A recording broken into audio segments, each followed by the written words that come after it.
What is up, everybody? What's You know what going time on, it is. Sin? How's it going? What's up, guys? You know what time it is. It's Marvel Bros and Friends. Do we have an awesome guest this week? We're going to have some fun. We have some juicy topics. We have always the reveals. But hey, guess what? We're just going to jump right into it. Sit back, relax. We'll see you soon. Kick it off, Marvel Madness.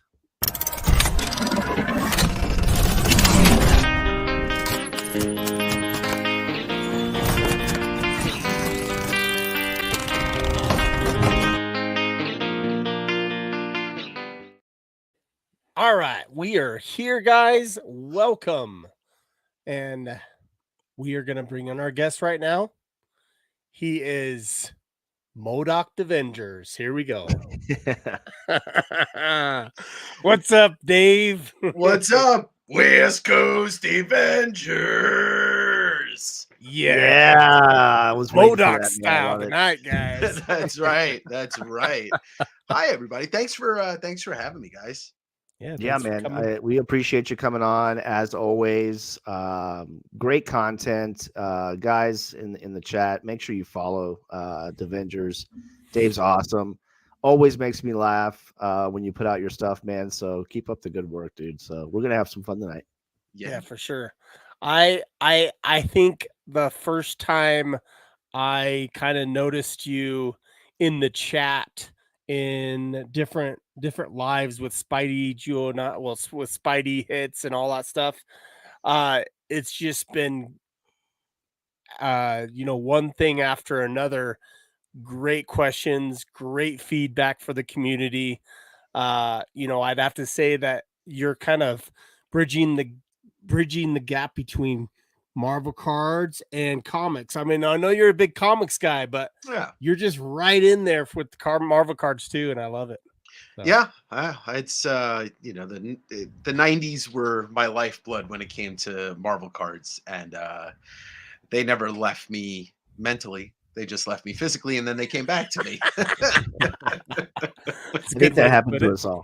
Yeah. And the more comic collections that I bought over the last couple of years from people, the more card collections came with it. So I had to kind of teach myself some of the stuff that I didn't know about the gap between 96 to 2015, 2020. Yeah, very nice, yeah. man. Very nice.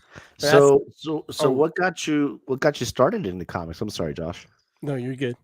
I mean, what got me started back? It's funny. I just shot a video talking about like the thing that I first remember a big comics event, and I'm looking at an Infinity Gauntlet poster in front of me, and that's like Wolverine and the Infinity Gauntlet are the first two things that I could remember being crazy into, buying every issue, reading when it came out, and like talking about it with my friends.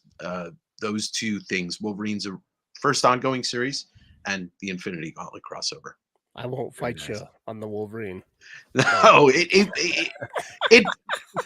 there is no, I mean, like everybody can relate to Spider-Man, right? Because he's a regular guy, but every male that grows up with any type of anger issue or just slight anger is drawn to Wolverine or dominance. Well, that too. That's that too. And most male are dominant, so they've got to factor that in somehow. Yeah. He's not the most like kid friendly, for sure, with the claws and all that stuff. Might scare little kids, but at the same time, one is a little teenager in high school, and the other one is a gruff, mean fighting machine. And that nobody can take down. Like he's not Superman invincible, like invulnerable or whatever. But who wouldn't want to be able to take a punch and then just turn around and right back and not feel a thing? Well, I mean, you bring up a really good a good point.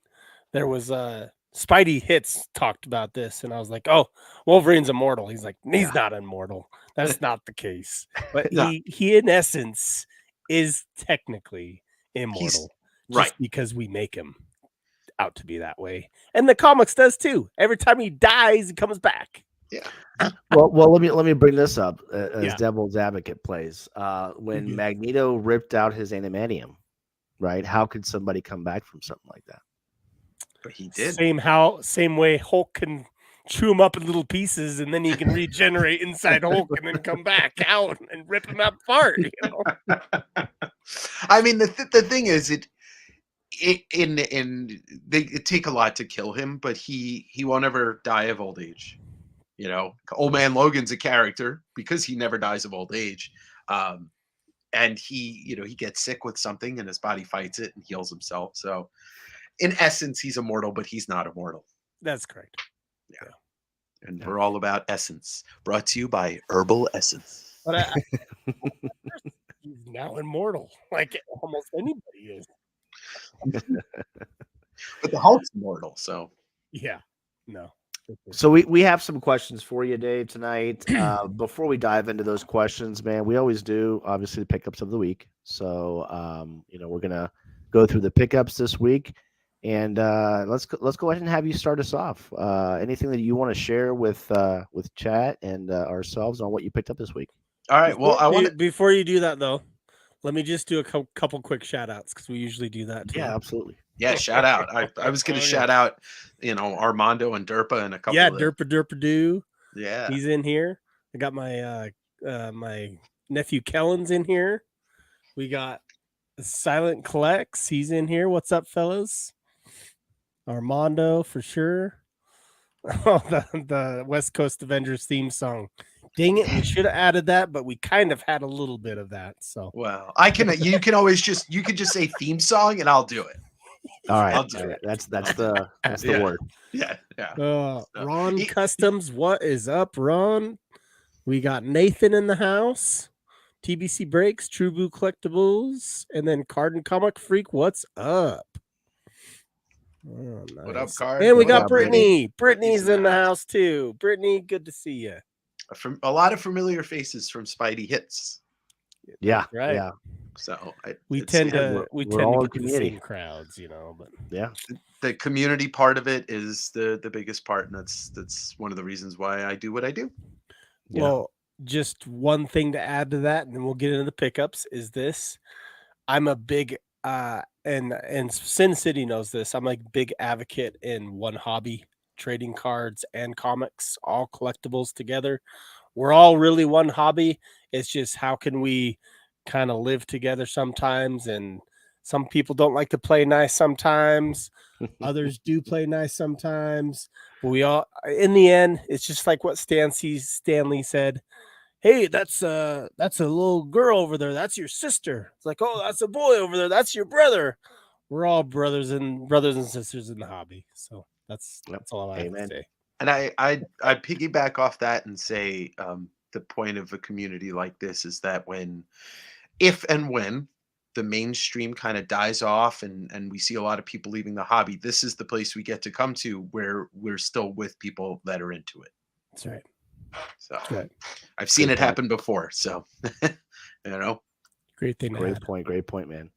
So what do you got? What do you got for us this week, Dave? Well, you guys are getting a sneak peek of my video on Sunday morning. I got 2 big grails back from CGC this week. Ooh. And we'll start off with Silver Surfer 3, the first appearance of Mephisto.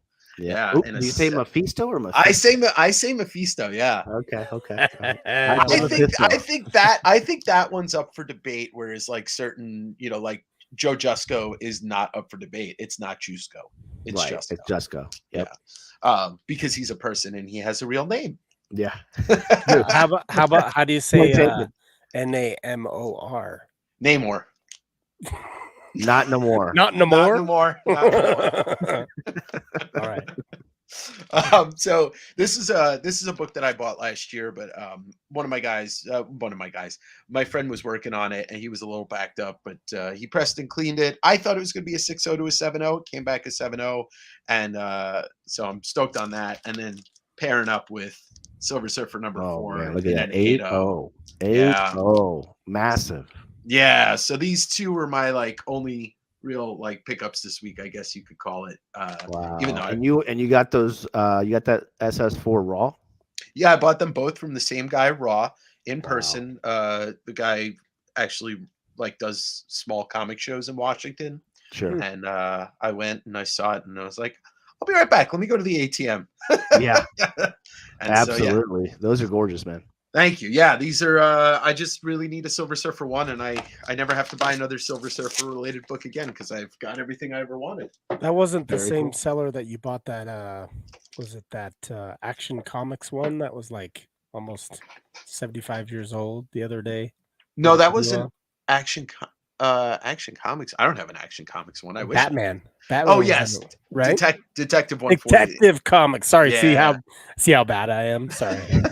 No, that was somebody else, but oh my god, that book. Whew.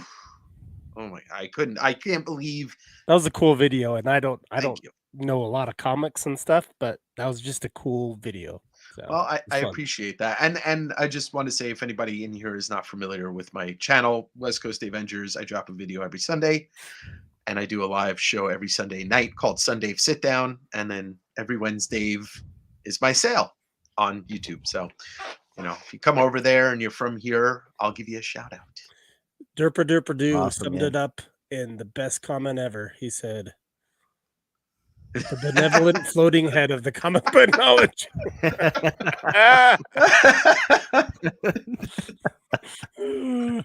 I guess we That's had that awesome. coming because of our thumbnail. So. Yeah. I'll take it. I will take it. Yeah. We have that topic to talk about tonight, though, by the way. Cool. Good. Yeah. All right. Cool. You want to go or do you want me to? Go ahead, man. Okay. Yeah.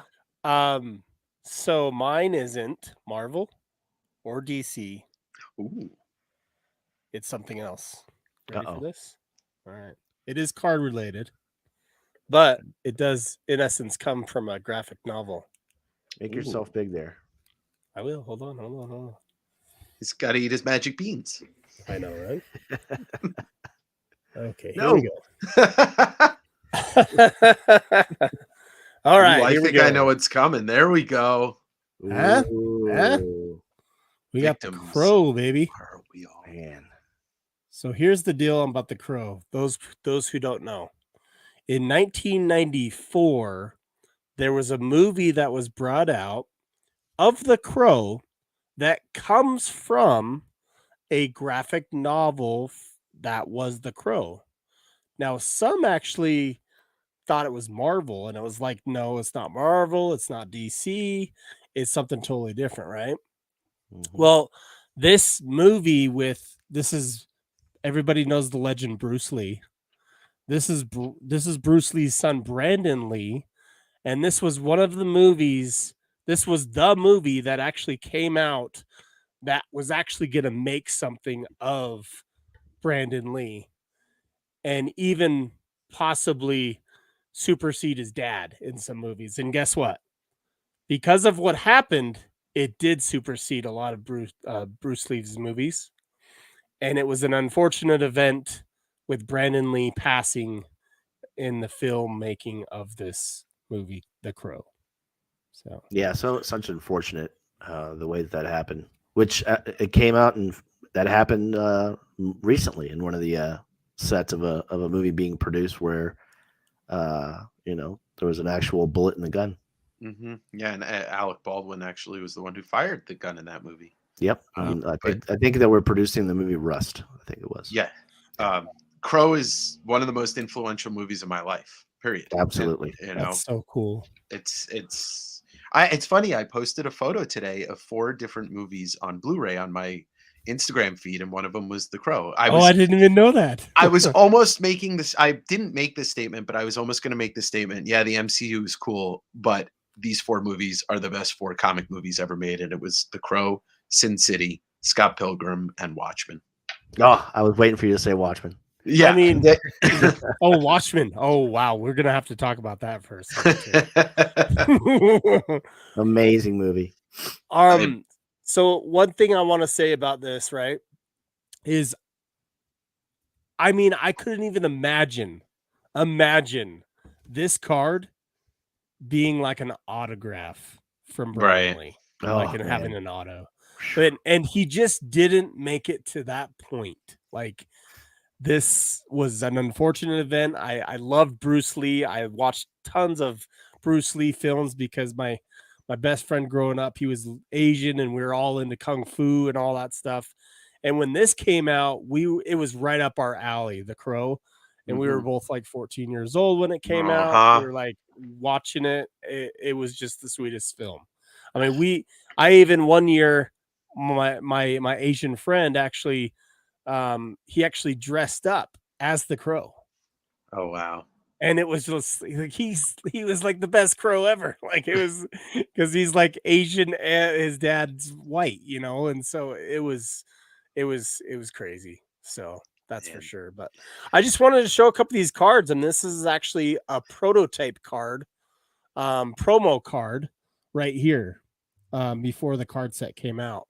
And this is probably one of my favorite pickups of the week. I picked up the whole lot for 99 cents. Oh yeah. Wow. And it was just great to get something that I wanted to talk about, as well as just it's just sweet. So I could seriously, if you guys did a whole show on The Crow, I would never have a loss of things to say about that movie, that comic, that soundtrack. Well, you know what? We just might, because there's one other individual that we know that loves The Crow, and his name is Jake. Retroverse UK. If you've seen his name around, so. I haven't. He does Marvel Jerks podcast with Gingy Man. Have you listened to that yet? I've I got to get you a link if you haven't. Somebody told me to, but I didn't. I didn't. All right, I'll have to send you a link. It's pretty sick. So, but well, anywho, that was my pickups for the week. And I actually even got. So, did you guys see? A little bit ago, someone posted something that they're making a new Crow movie. Yeah, with Bill Skarsgård. Mm-hmm. Yeah, I put that out this week. Yeah. So I have mixed feelings. Never going to be the original. No. Well, and that's the thing is, right? They actually made Crow 2 in 1996. Yep. My wife actually liked the actor that played in Crow 2, so she was a big fan. But me, I was the opposite. I'm like, you can't replace. You can't replace Brandon Lee. Sacrilegious. Crow. They did a TV series and I think like 4 movies. Yeah. It just doesn't work. No, doesn't work. I wanted to add, if you're ever in Seattle, where I live south of Seattle now, but if you're ever in Seattle, Bruce and Brandon are buried next to each other, and it's a beautiful little tribute to both of them there. I do know this already. Okay. I'm actually from Spokane, Washington. All right. All right. Well, then I don't have to tell you anything. No, you're completely fine. It's all good. I'm just teasing. You didn't know I was from Spokane, Washington. So, but the other day on Whatnot, there was some packs of the Crow that I picked up. And it wasn't from Crow, my Crow I wanted to watch. This is The City of Angels, which was the 1996 film. But I got those packs. They're sealed packs and all that stuff that I got as well. So those are my only pickups for this week. No Marvel at all. So that's what I got. That's okay. Yeah, it doesn't have to be Marvel. Yeah, no, it doesn't have to be Marvel. I mean, it's not. I don't know. This show we talk about like every in and out of non-sport stuff. So it's all good.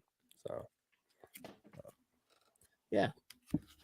Cool, man. So I'll go ahead and bring up what I brought. Okay. So I have 5 comics this week. I was able to actually watch The Crow yesterday. And I got it refreshed in my mind.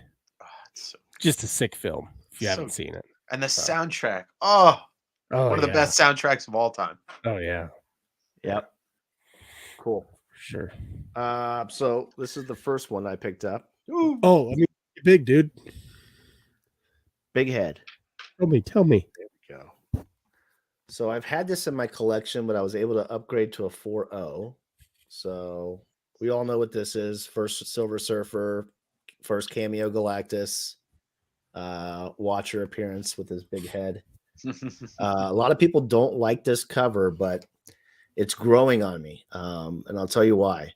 If you notice the suspense that these 4 characters have in their face and what to expect when they see Galactus for the first time, it just has that suspenseful look. And Alex, the comic hoarder, talks about that the way that this cover looks, that just makes it that much more like anticipating to see Galactus when you're looking at it. So I thought it was kind of cool. And it says his name on the cover. I mean, it's rare you get such a huge villain and their name on the cover and they're not on the cover. And it's, I don't know. I think that's a great way to bring him in. Yeah, absolutely. I can't wait to see what they do in the MCU. I hope they don't screw that up because he's such a big character. So it's going to be a lot of CGI, and unfortunately, because you just can't have an actor that blown up on screen to make it look realistic, I guess. But in a way, Thanos was all CGI and it worked perfectly. Yeah, but he's also smaller. He's not on the scale of he's not on the scale of eating planets. They already. I mean, and it's funny. People forget they already screwed up Galactus once on screen. So memories are short. I know. To pair it up, I also upgraded to a 6.0 copy of 49. So obviously, this is a first cover appearance of both Silver Surfer and Galactus. Actual first appearance of Galactus. So yeah, and I thought it was fitting to upgrade. It was time. I had a 4.0 copy before, so probably one of the bigger ones this week. ASM 14. This is the first Green Goblin in a 4.5 off-white pages. In my opinion, and Dave, jump in, man. In this order, this is how I feel about villains with Spider-Man: Dr. Octopus, Green Goblin, Kingpin. Those are mine.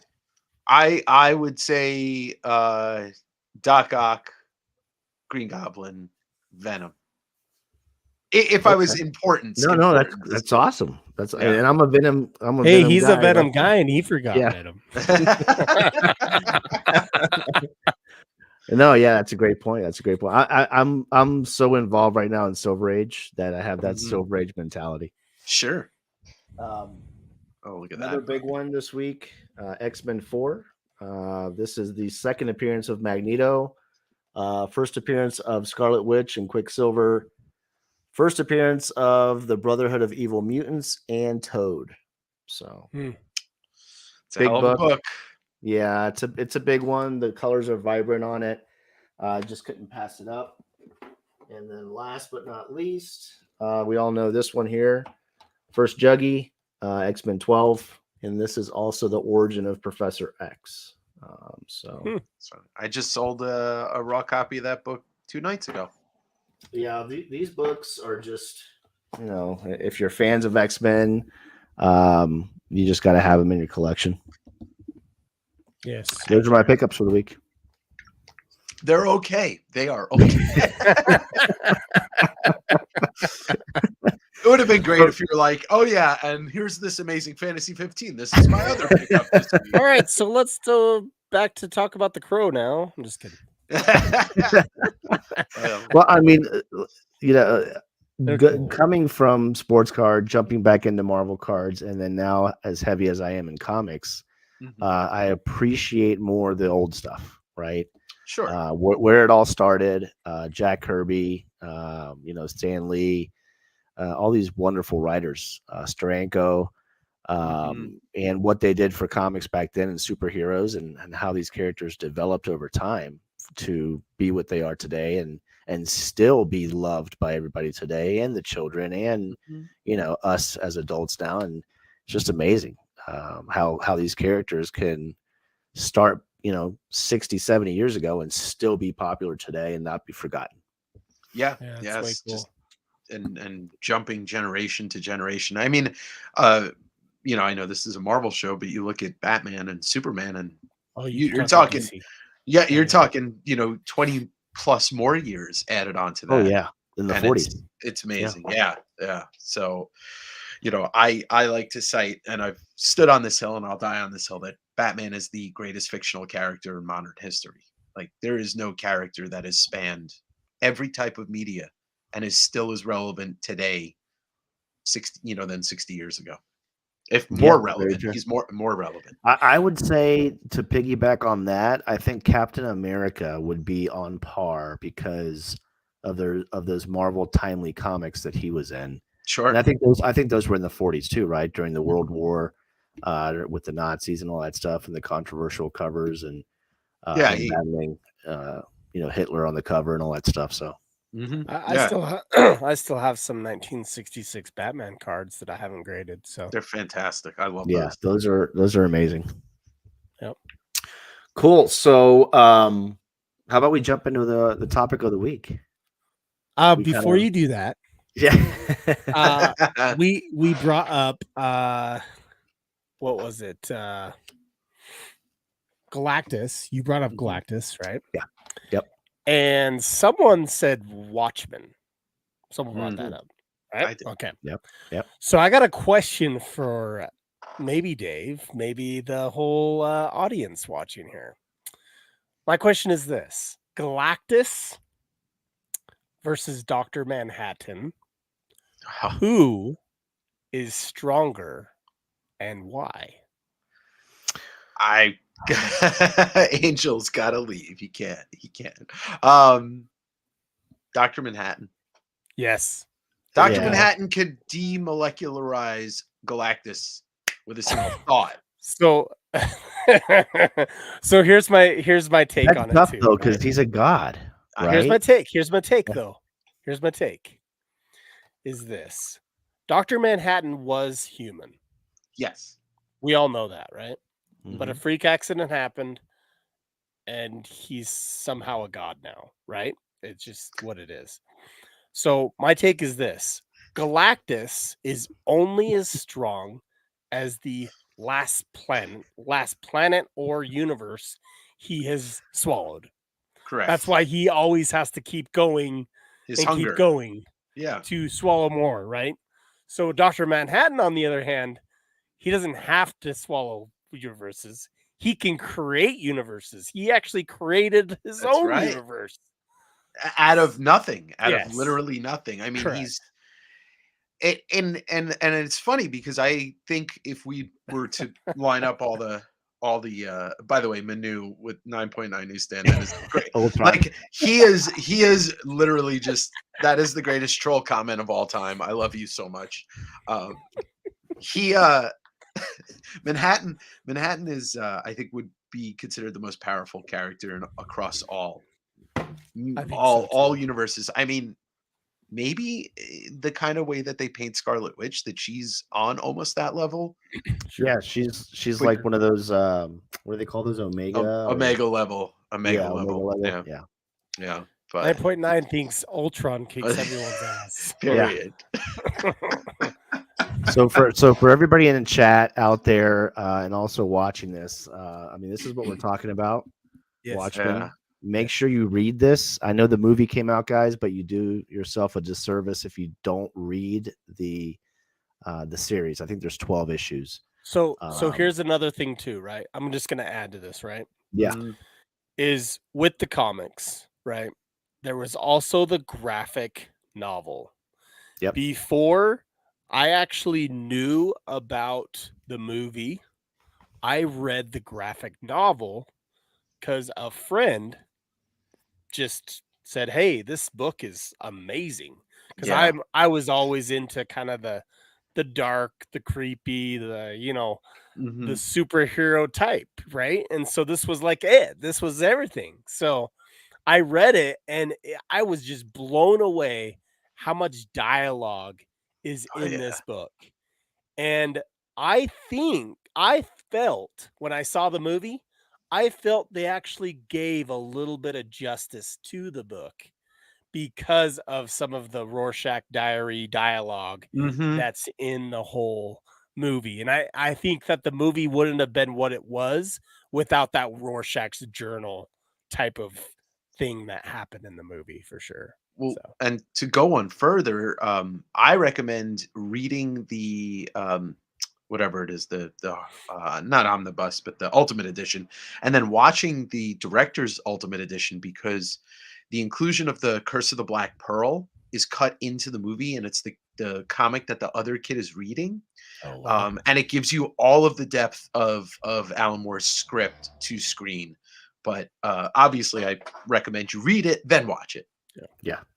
You know. But like Sin said, the comics are great, you know, before you even step into the movie. But I would have to say, like, it's one of my favorite movies of all time. It's so good. Yeah. Sin City's good too. Frank Miller is amazing. You know, I read all those books as well, and I'm just touching on that because you brought it up. But yeah, Sin City with when they did it on the movie screen with Bruce Willis and all those other characters that are awesome. Yeah, it was beautiful.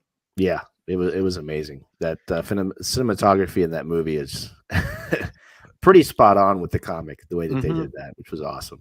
Another thing I want to add, just real quick. Yeah. To the whole Galactus versus Dr. Manhattan is Galactus had to have a henchman, Silver Surfer. Yeah, right. He had to. His heralds. Yeah, exactly. His heralds. Yeah. He was kind of left not powerless, but he left himself exposed when he was, whenever he would devour a planet. Correct. So, you know, Dr. Manhattan, he's free balling it. He can be anywhere at once. He can multiply himself. Yeah, he can. He's so powerful. He doesn't care about his manhood hanging out all the time. Exactly. Yeah. That's how powerful he is. You know, I wasn't gonna bring up the blue wiener, but you just did. So. Yeah. Yes, yes, folks out there, we went there. Yeah, we did. You can't there's no way to avoid it. You watch the movie, you read the book, you see it. It's there. Let's see. Hold on. What's Derpa saying here? We just got the mental image of Dr. Manhattan snapping his fingers, making all the planets go to immerse Galactus floating. Okay. The reason, excuse me, the reason why I named those 4 movies today, Scott Pilgrim, Watchmen, Sin City, and The Crow, because when you read the books and you watch the movies, you're getting the best possible adaptation you could get of those things. Whereas, you know, even some of the stuff that tries to stay truest to it in the MCU or the DC or it always strays. It strays far enough from the material. And if you're a comics fan or you're a lover of comics and you read Sin City and then you watch the movie, you're not going to be disappointed to be like, oh, they butchered the story, because they didn't. No, and that's a great point that you brought up. Marvel Madness and I were having this conversation, and it is true. We're going to talk about it here in a little bit in the news. But yeah, I mean, you're doing yourself a disjustice if you don't watch those 4 movies, folks. So make sure you go out there and watch them. They're real good. That's right. It's awesome. All right, cool. Let's get into Are we ready for the juicy stuff? Yeah, let's do it. Okay, awesome. So I was talking this past week with Marvel Madness about this topic, and we were kind of bouncing ideas around, and we brought up to speed, West Coast here on the same thing backstage, and it's basically the take on how we value a specific Marvel card, sports card, raw comic book compared to a graded Marvel card, sports card, or comic book, and how that looks in the community based on market to market, right? So what I'm trying to get at is, if we're talking Marvel cards raw compared to a graded Marvel card, do we value that graded Marvel card more than the raw card, right? So I guess we'll start off there, Dave, and kind of put your 2 cents on that side, and then we'll dive into the comic side to see how sellers treat their raw books and how they sell their raw books compared to a graded book.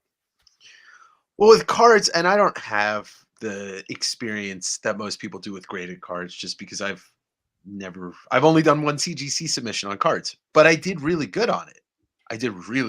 Because I've been handling, collecting, selling, and trading cards since I was really young. We were talking a couple of decades ago.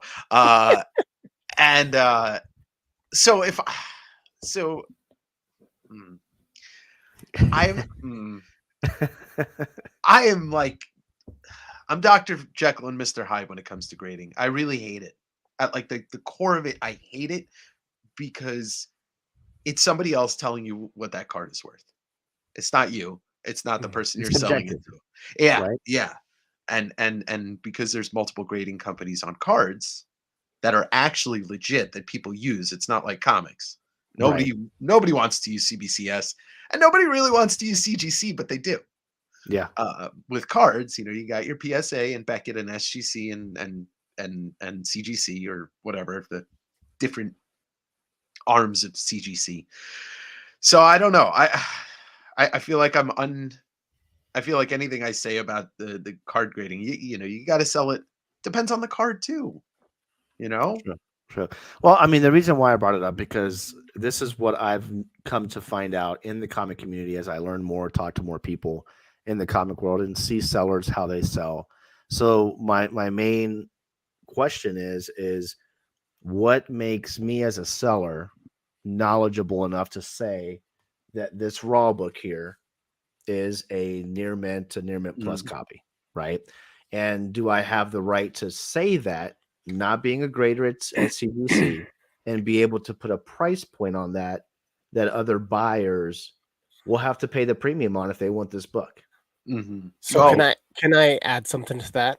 Because sure, what you just said, I actually at one point or another heard a whatnot seller say this same exact thing about some Marvel cards he was opening. And it's a little different with a card that's in your hand and knowing how cards are graded, the centering, the surface, the corners, all that jazz, right? This guy was saying, "Oh, it's a 9. Oh, it's a 9." And I'm just like, how do you know it's a 9? You're looking at it with no magnifying glass. You're shaking it all around, so I can't tell if it's off center or not, right? Yeah, it's a 9 for sure. And I just was like, I had to say something in the comments. I'm like, how do you know, or how can you really say if this is a 7, 8, 9, or 10? How would you know? Are you a grader? He's like, oh no, I'm not a grader. I'm just saying it looks really good. It looks really good. I'm like, well, then say it looks really good and say that you're not a grader, And I do understand in the comic realm, someone can be around comics a long time and know what a 4 is, what a 5 is, and some of the older ones, and what a 9.6 is or a 9.8 is in the modern comics, right? Like you just are around it so much, right? Sorry. Oh no, you're good. Obviously, you're not the actual company, but you have some knowledge on how to look at something. Well, the comics are a little differently because of that, and I respect comic people's knowledge on knowing that.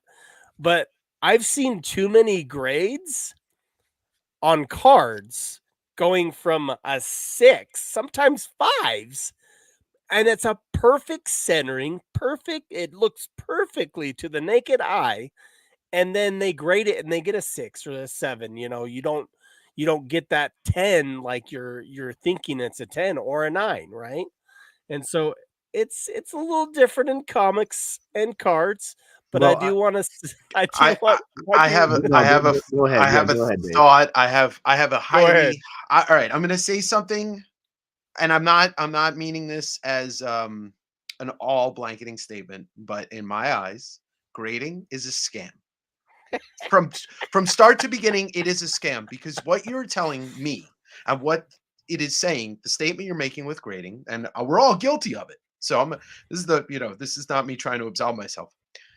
You're giving your memorabilia, your piece to somebody and saying, here, I trust you to tell me what you think the condition is on this, and I'm going to pay you to tell me what the condition is, and that's going to give you value to my comic.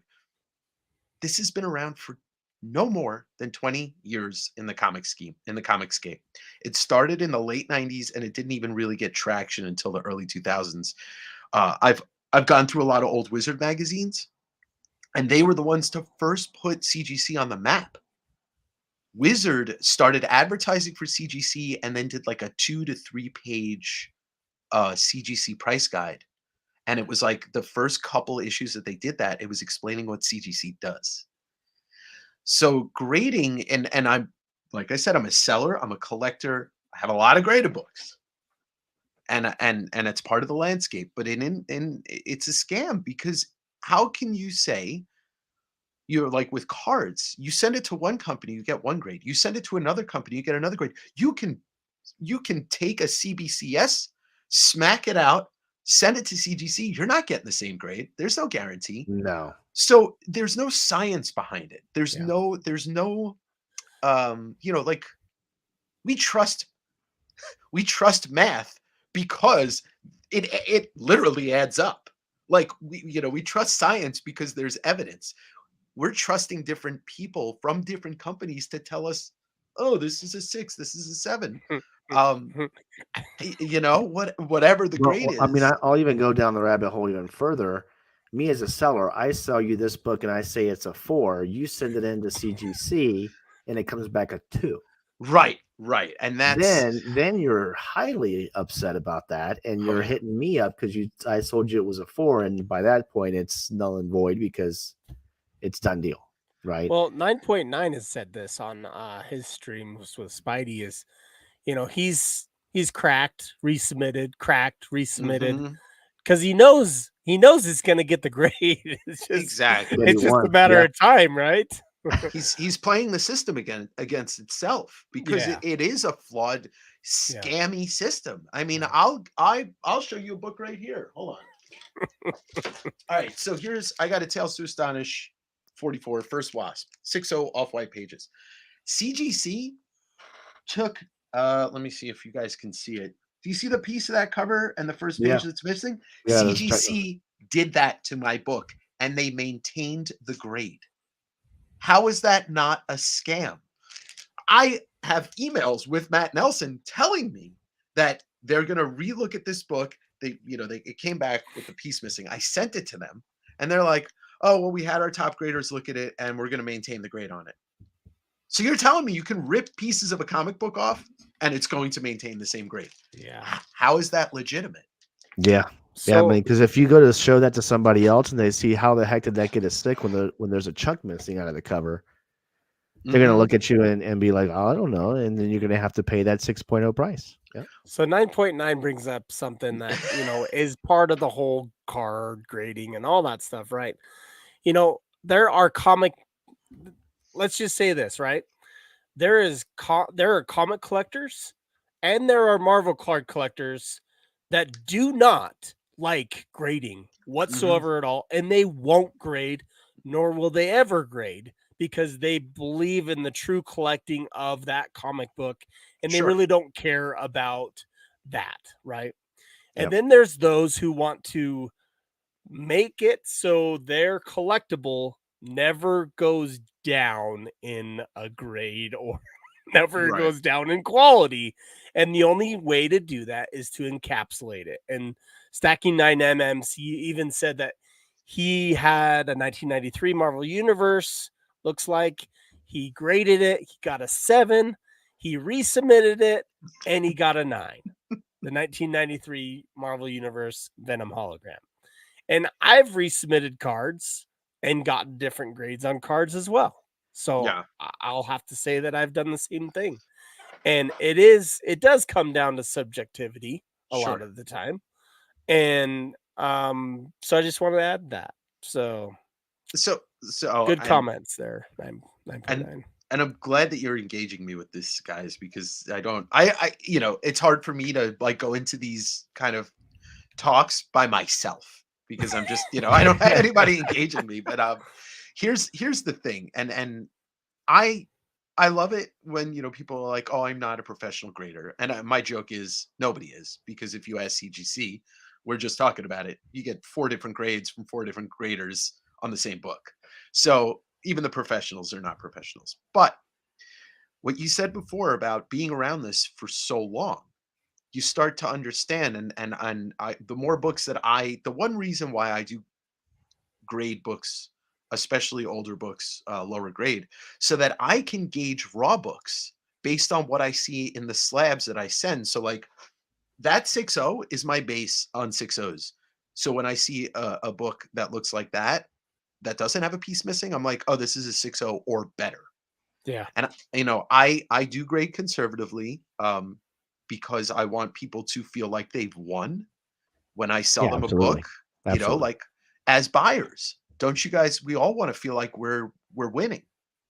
We want to get that raw book and be like, oh man, I got this at a steal. Like I got a Juggernaut from a first Juggernaut from a comic store last week that is probably going to grade a 7.0. I sold it as a 6.0 to a 6.5, so that if it does come back a 7.0, that person's going to be like, oh, I won. Dave sold me a great book at a great value. Yeah. So no, it's a great point. Yeah, you want to, as a seller, you want to be able to have the people that you're selling to feel like they won. That is my number one goal in this. See, I'm 100%. I'm a baby when it comes to grading because I didn't start grading until after COVID. I didn't start grading until the February push in 2021, and then they shut it down and all that stuff for PSA and Beckett and all that stuff. And I started grading with SGC, and then I was like scratching my head saying, why doesn't CGC grade Marvel cards? Why aren't they grading Marvel cards? They can grade Pokemon cards. Why can't they grade Marvel cards? And I was a big advocate.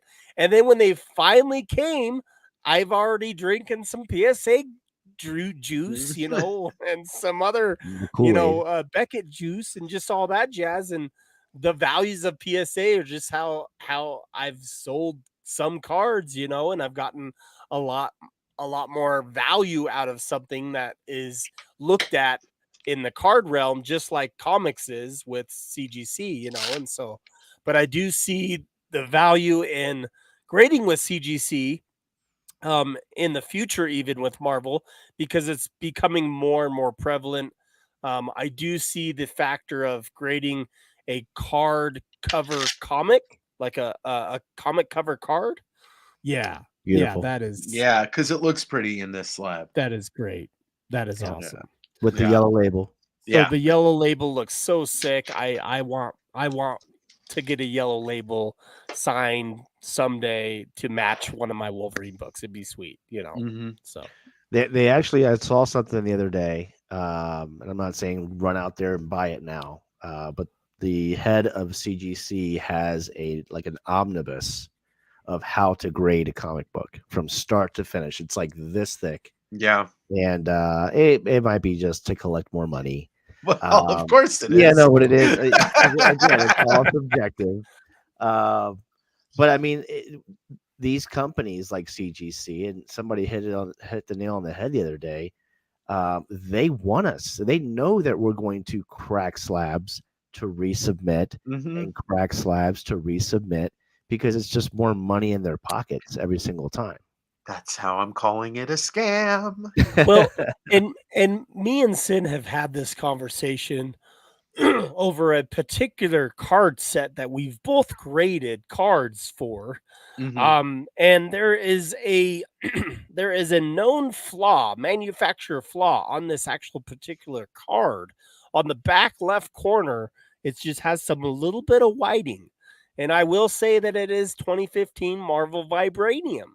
When you look at that card, there's a manufacturer defect on the bottom left corner, and some graders know it, some don't. And I think sometimes those graders that have some knowledge would actually grade it a 10, but they're mostly graded 9s. And why I say this is because I've graded some cards paying the higher tier, so paying more money.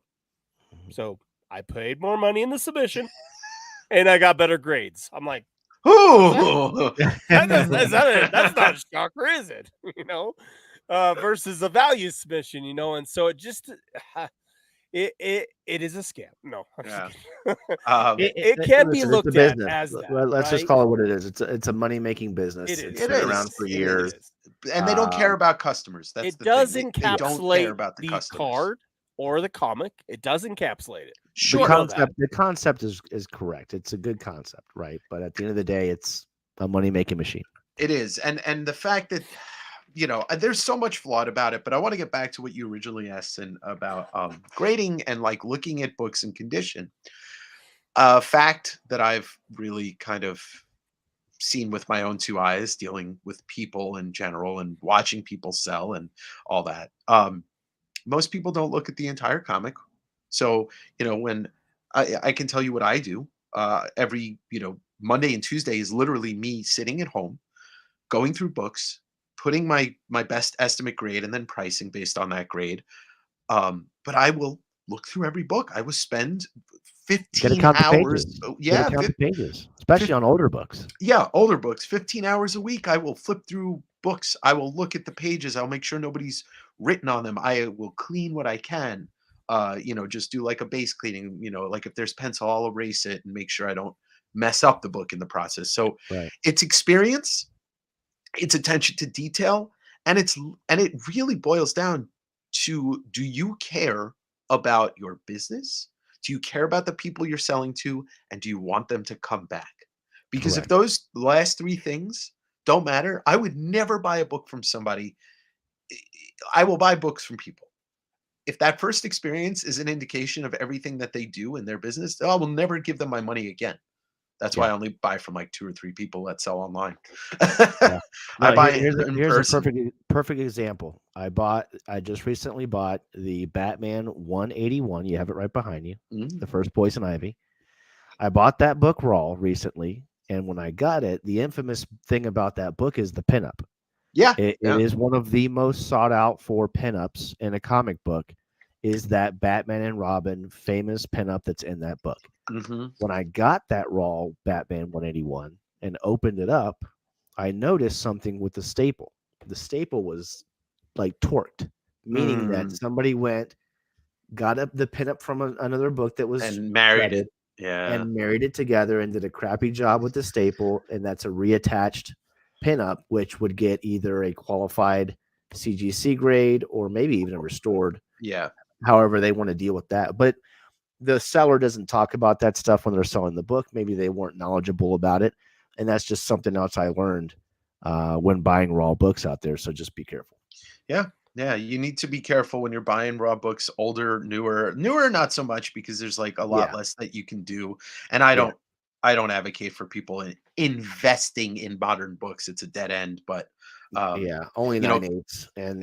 And you just got to be picky and choosy about those 9/8. But in the end, everybody should collect what they like, but they should not invest. Sure. They should collect what they like. They should not invest in things to invest in things. Yeah, and if you're wanting to grade for, let's say, your PC, or you want to pick up something in a high grade for PC, go ahead and pick it up. Go ahead and grade what you want to grade with what company you want to grade with. Because in the end, it's really going to matter how you feel about it. Sure. So whether you get the grade or not, or you want to upgrade it to something else. Me and Sin were just talking about this. He's all like, yeah, I mean, I'm happy with a 2.0 on this one comic, but I wouldn't sell up for a 2.5. I would, though, for a 3. But I wouldn't for a 2.5. And so you kind of give and take on what you're going to do with that particular comic at that particular time, or just say in cards in general. It was Stacking 9mm who made a comment about 1966 Donruss looking really good in CGC slabs for his PC and long-term investments. I totally respect that because I believe in encapsulating cards because it does help the quality and the value of that card long term. And I think I will say this from a personal standpoint. I don't own too many graded cards, but I kept a bunch for my CBC CGC submission. Cards are, and I don't mean this as an insult, they're one-dimensional, right? They're a front and a back. A comic, you'll never see what's going on in that side, that comic, when it's in that slab. Correct. And I have so many slab. No, I shouldn't say that. My PC is 90% raw, 10% slabbed. And that's it. Like I have I am a huge McFarlane fan. I'm sure most people out there know it. I've coined the phrase "See Todd, buy Todd." Um, I have 2 slabbed Todd books. I have 700 raw Todd books. I don't ever want to not be able to see his artwork ever. Yeah. You No, it's a know? great point. It's a great point to be able to hold that in your hand and be able to just flip to a specific panel and see it and see it and see it over and over again. And can I even say that's why I like cards over comics? Because I don't have to fight. I don't have to fight with that inner Sure. inner person saying, "Hey, you don't want to grade me because I have goodies inside." Well, yeah. That's a great way of putting it. That's a great I love that. I love that. I wish my comics were little demons that like every night when I go to sleep, they're like, "You don't want to grade us. We have goodies inside." That's right. But I'm sorry. I go so and I do believe in the protection that these slabs do provide for older books, especially Golden Age. Like I think slabbing Golden Age is probably the smartest thing. Silver Age next, but EC Comics, the pre-code horror, you can't mess with those books. Yeah, the paper is so brittle. Yeah, and that's a great point because I'm going down that rabbit hole now, and I just picked up 2 EC books, and now that rabbit hole begins. But yeah, you're right. Those books, if you look at the census, they're under 100 graded of those books.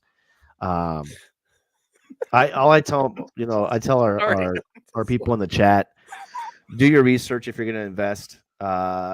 Research before making a decision. I look at charts all the time.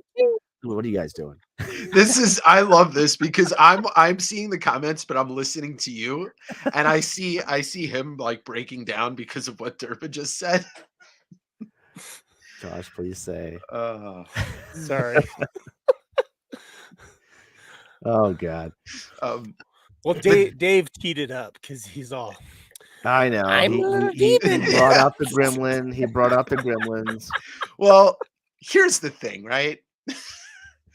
I can't take this like entire industry seriously, so I have to add like my brand of zaniness to it because like it's comics, it's cards, it's supposed to be fun. We're supposed to be, so it's supposed to be a fun hobby. It's not supposed to be serious all the time.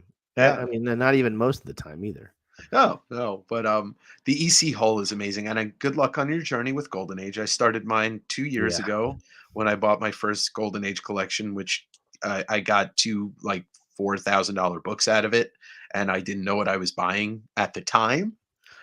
See, it with that rabbit hole. And here's the thing with Golden Age. You can get a Golden Age book that has no meaning at all, but because it's almost 100 years old, it's 80 years old, it's worth $400. Yeah, and it's cool. It's a time machine. It's a time machine to our grandparents, to our parents' childhood. Those issues, a lot of those comics back in the day dealt with like World War, right? The World War II and the Nazis and all that stuff. And it's just a piece of history at that point. Yeah. And if you want to see how messed up the social climate was in the 1940s and how we treated people that were basically anybody that wasn't white, just open a comic book, and to add on to that, those EC horror books, Marvel Madness had a conversation with me about that. EC and I believe Atlas, those guys got taken to Congress. Back in the 40s and 50s, you're putting out comics with decapitated heads and hangings, and kids are picking this stuff off the shelves, and the parents are freaking out in the 50s, and they get taken to court, to Congress, and that's when the comic code came out and did away with that stuff. So that's why it's even more rare to be able to have those books in your collection. And as a citizen of this country, and as somebody that is not a fan of the past of this country, you look at history and you see what they were doing after the comics code. They were burning books. The Americans were having book burnings, comic book burnings. Like, what? They're comics. Yeah. So that, again, going back to the census of those books, that's why there's only 100 or so graded of each of those copies. And there might be some raws out there, but they're just very difficult to find in the wild, especially certain issues. Certain issues in certain areas. I found out very recently that the distribution lanes for EC Comics did not go to the West Coast, especially the Northwest. In the 50s, there weren't as many people living in the Northwest as there are now, obviously, or even 10, 15 years ago. Yeah. So EC Comics, distribution routes didn't. So you don't find a lot of that in the West Coast. You find a lot of it in the central part of the country. And then obviously the East Coast, because EC was based out of Manhattan. Yeah, I'm right now I'm trying to pick up as much as I can, but only in certain books, right? I'm doing the crime suspense, the shock suspense, and the Tales from the Crypt. Those three I'm focusing on because there's so many different rabbit holes in Golden Age, just like any other era. But those are the three I'm focusing on right now. Yeah, it's a fun rabbit hole to go down, and you can't do it with cards, not even sports cards, because there's no way you can afford to buy cards from the 30s, 40s, and 50s, the tobacco cards. No, and it's really like the only part of this kind of collectible bubble, or not bubble, but this island that we live on, that you can really go that far back and still enjoy and still be able to pick up that piece of history. Yeah. Like so, you can buy Batman and Superman books from the 50s and 40s and stuff, and not break your bank. Yeah, very true. So the last thing I want to say about grading, to wrap it up from my side, is Derpa Derpa Doo kind of summed it up for me. As far as what I think sometimes happens at these grading companies is the manager in the morning says, okay, guys, we have a quota to make. We're going to do this much 10s, this much 9s. And once at 2:00, if we reach the 10s, we won't have any more.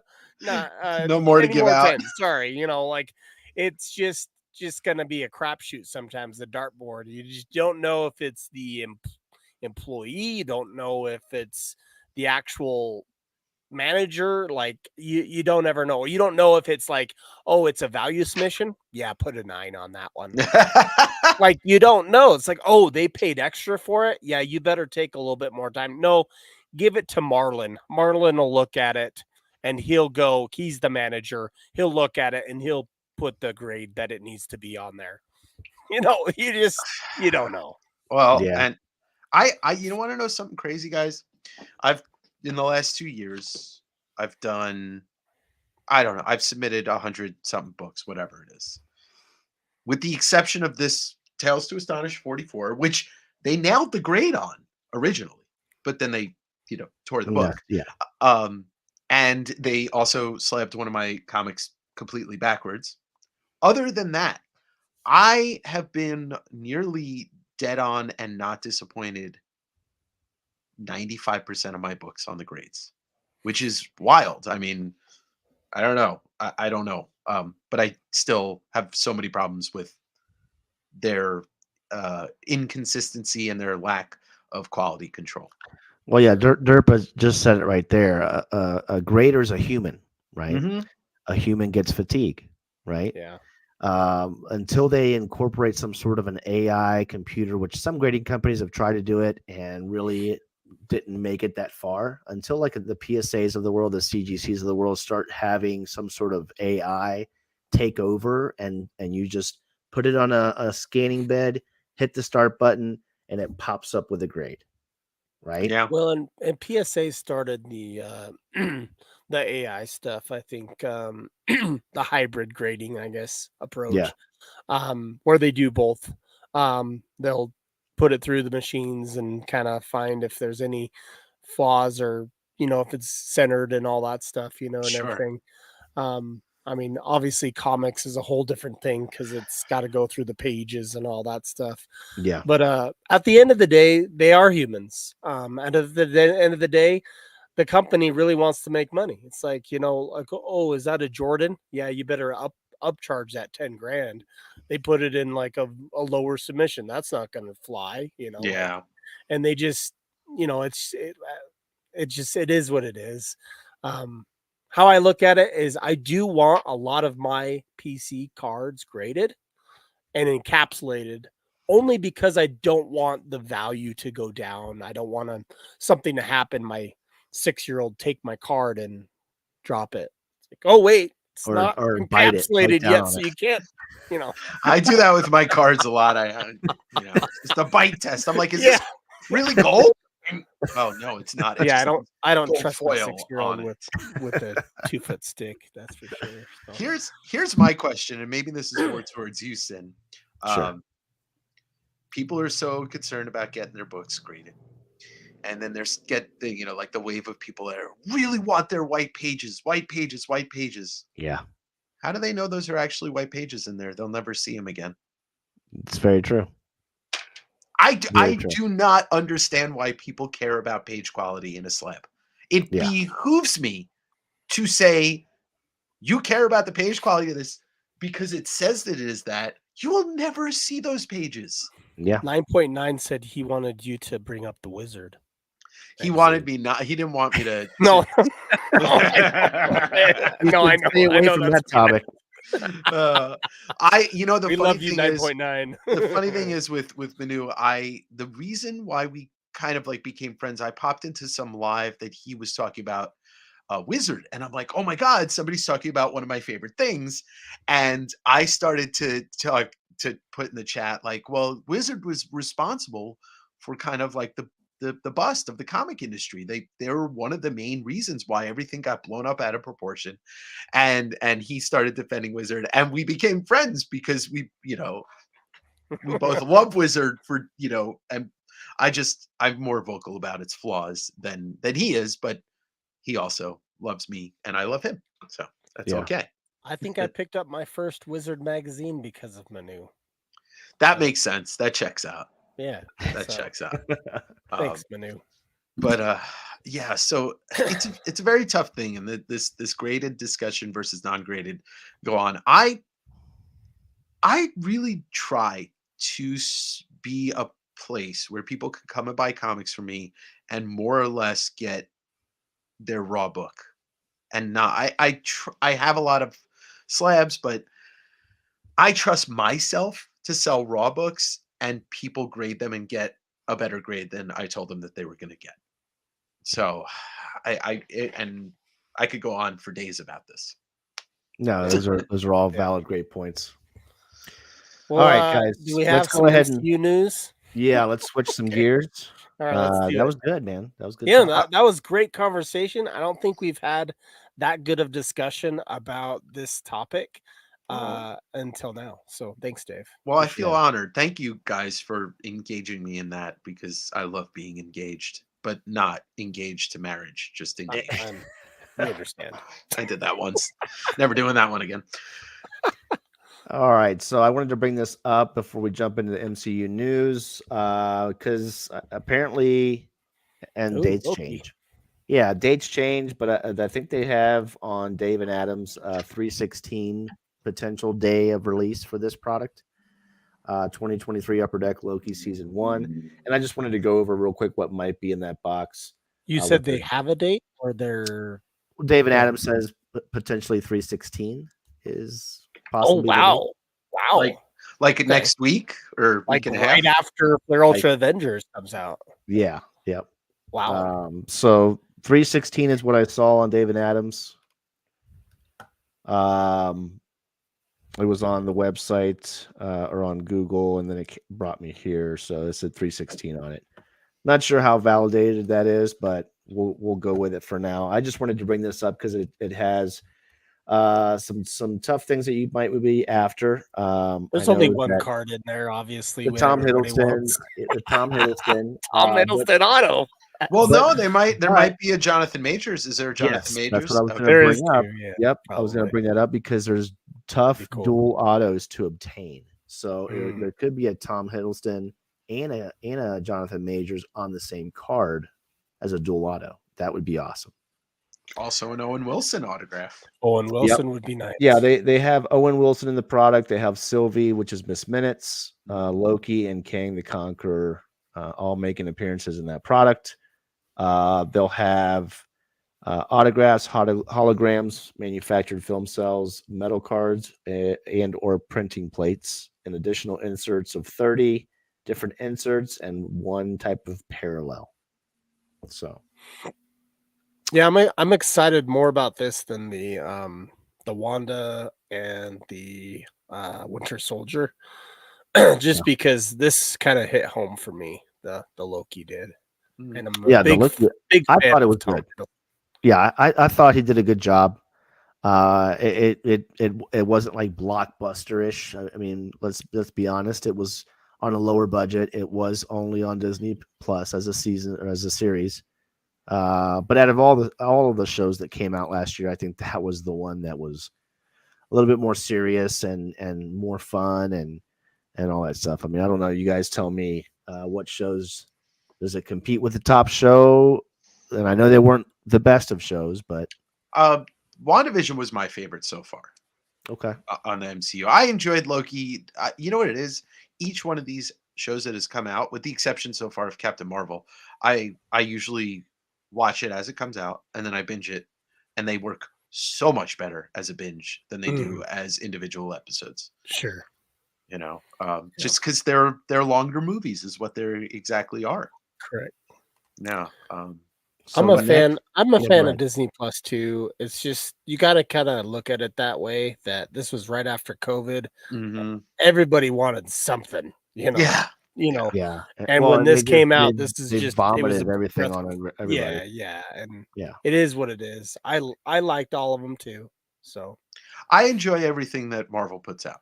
There's no point of me where I'm just like, I hate this. I'm like, oh, I'm seeing these comic book characters that I've been reading for years on the screen. Yeah, I'm alive. I'm alive. I am breathing at this time in my life, and I'm seeing this after reading it. Sure, yeah, I have no reason to be upset.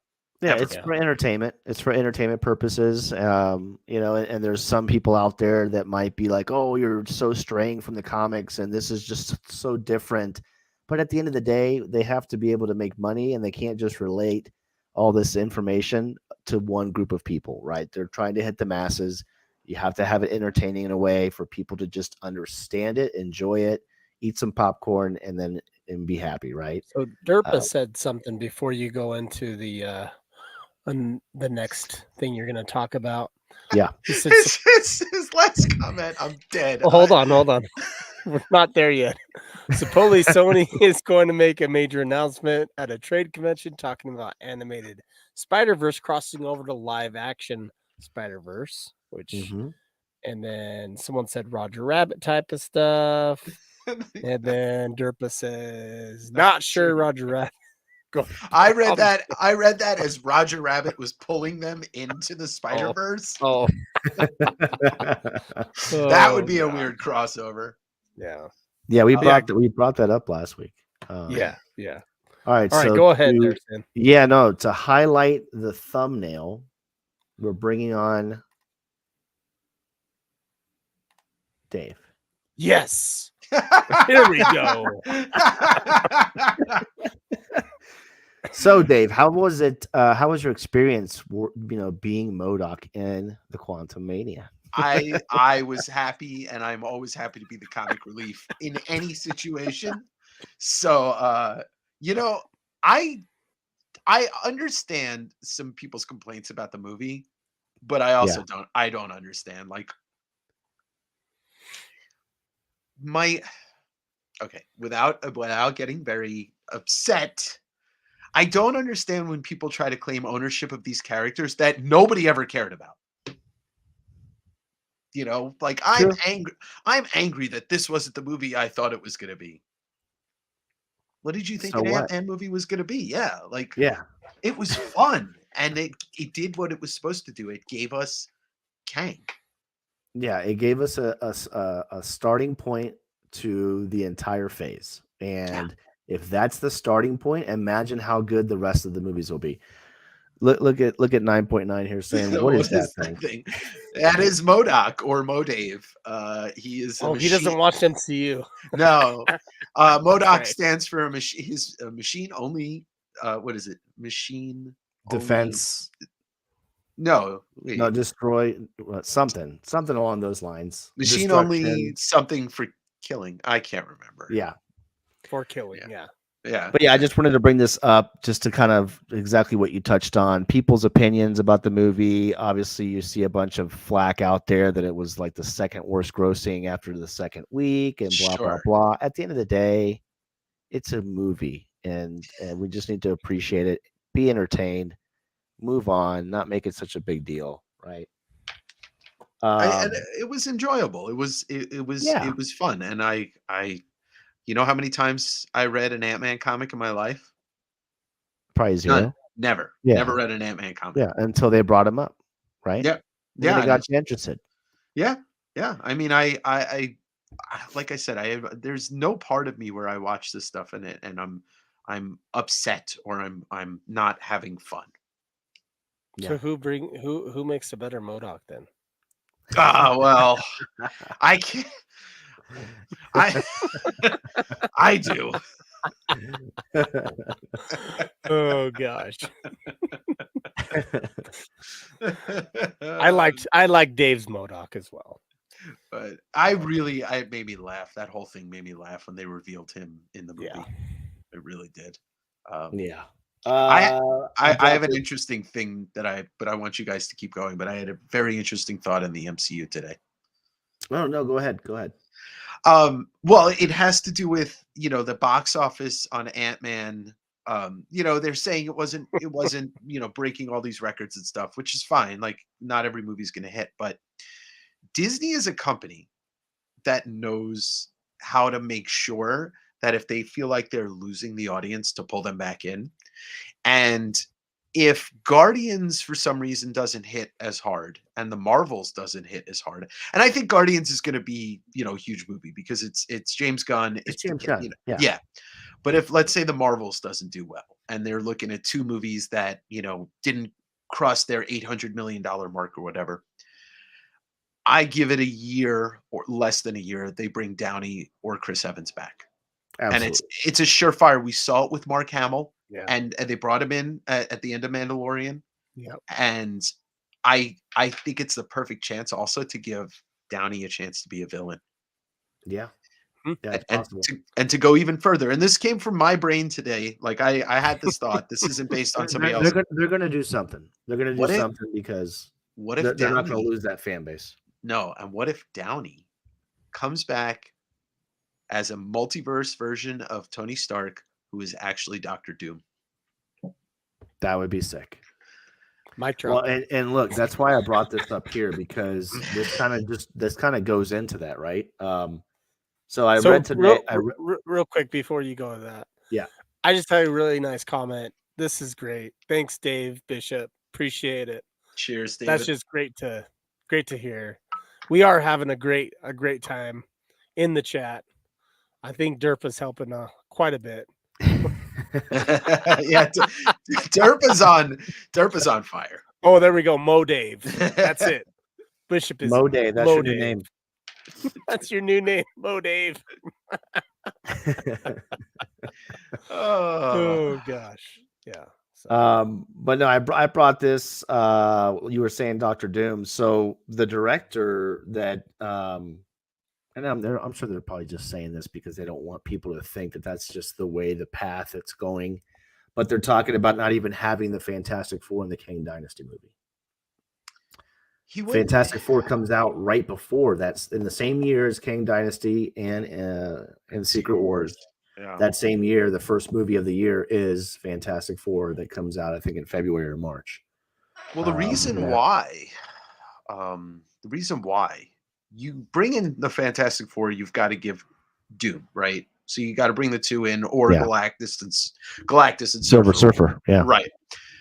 If you're and Kang, I read this before Ant-Man came out, that like Majors was testing as one of the most popular characters that they've ever had on screen, and if they're gonna push him, don't bring in another big bad at like to kind of true.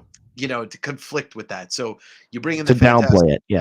Yeah. So I could see that happening, like push back the Fantastic Four till like Kang's wrapping up, and then bring them in, because when they bring in the Fantastic Four, it's going to be the future of the MCU after that. it's going to be one future. Because remember, True. the X-Men too. X-Men's the other Yeah. future, and then the other future is Miles. Yeah. They have 3 huge products, 3 huge franchises to build upon in 4 years. And it's to defend a little bit of Fantastic Four, they don't want to mess up Fantastic Four. no. So maybe pushing it is just their way of saying they're not ready for it.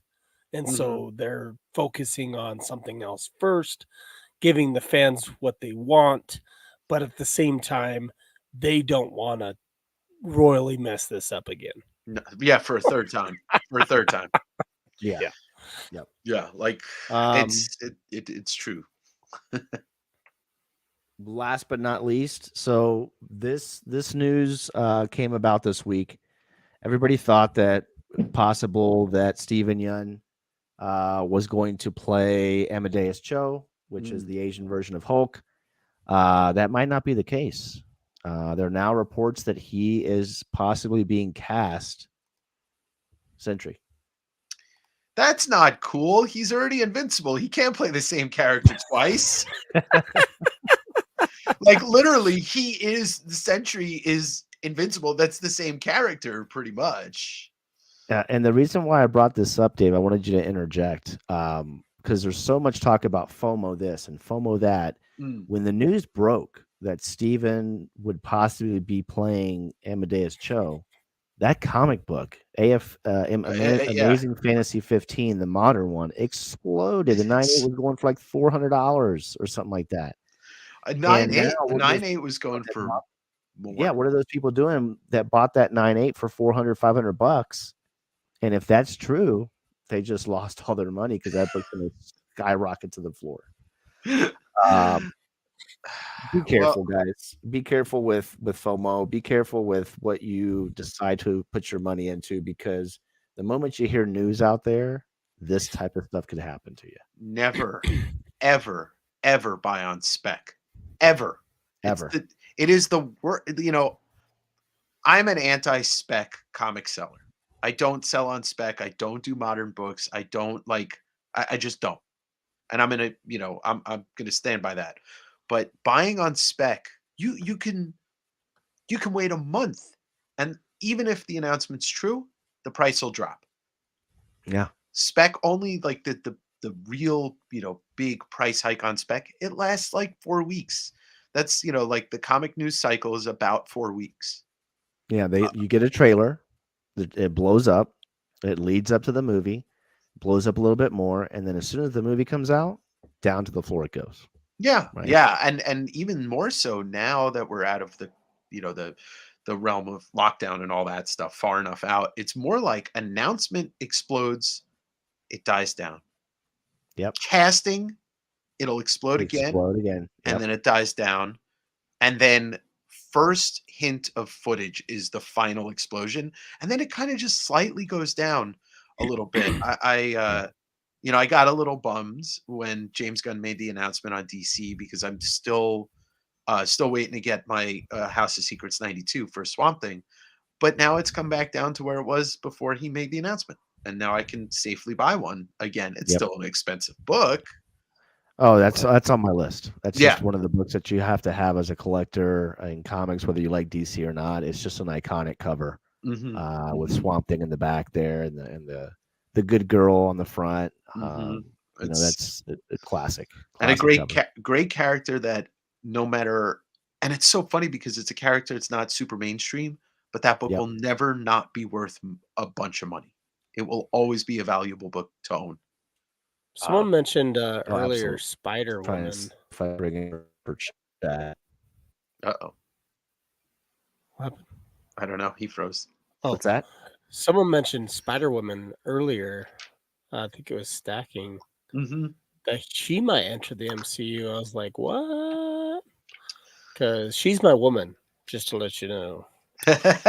She's my second to Wolverine, so she is definitely. And I'm not talking about Spider-Gwen. I'm not talking about Silk. I'm not talking about that. I'm talking about classic suit Spider-Woman. That's what I'm talking about.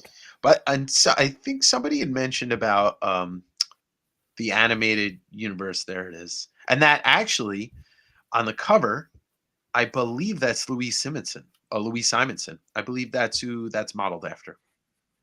Oh, really? I didn't know that. Yeah, and that's Walt Simonson's wife, and she was, writer for Marvel for years and years and years.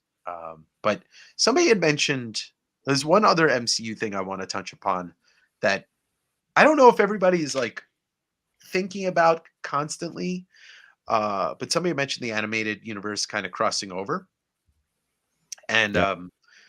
Secret Wars should see the introduction of Miles into the actual live action MCU. Oh, And, absolutely. you follow John Hickman's storyline in the 2015 Secret Wars, and that's what, was the convergence of all the universes. It's funny because, Ultimate Fallout, with the exception of Manu's copy, his 9/8 newsstand, Ultimate Fallout's kind of, finally come back down to earth and leveled off. That Yeah. book, when Secret Wars comes out, if they go that way, which they should, I should call Kevin Feige and tell him, but that book's going to explode all over again. That's going to be that one where it jumps to whatever it's going to go to, and that's the new floor permanently. Yeah, 100%. The Drzeski variant of that was going for, I think, $50,000-$60,000 at one point, just recently sold for, I think, for under 30,000. The 9/8. Yeah. So that has come down. Still, it's almost $30,000 to get a 9/8 in that book. Sure. But they were talking that possibly what they're going to do in live action with Miles is to have a TV series with Miles and Gwen and introduce their love story. That would be interesting.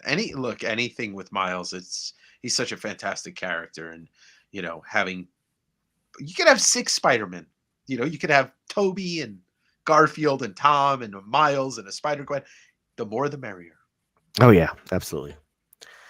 That's all the news this week, guys. We'll just kind of wrap it up now. And someone mentioned so Flare Ultra Avengers, the card set's coming out on March 8th.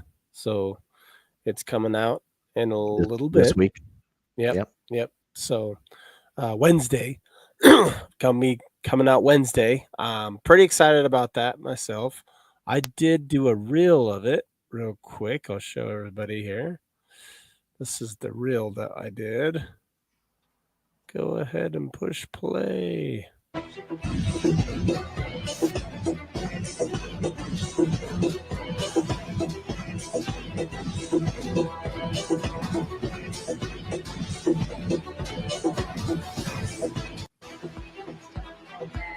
So that showed a few of the cards there. Very cool. And sorry. Do you think they'll have the same quality control as Spider-Man Metal?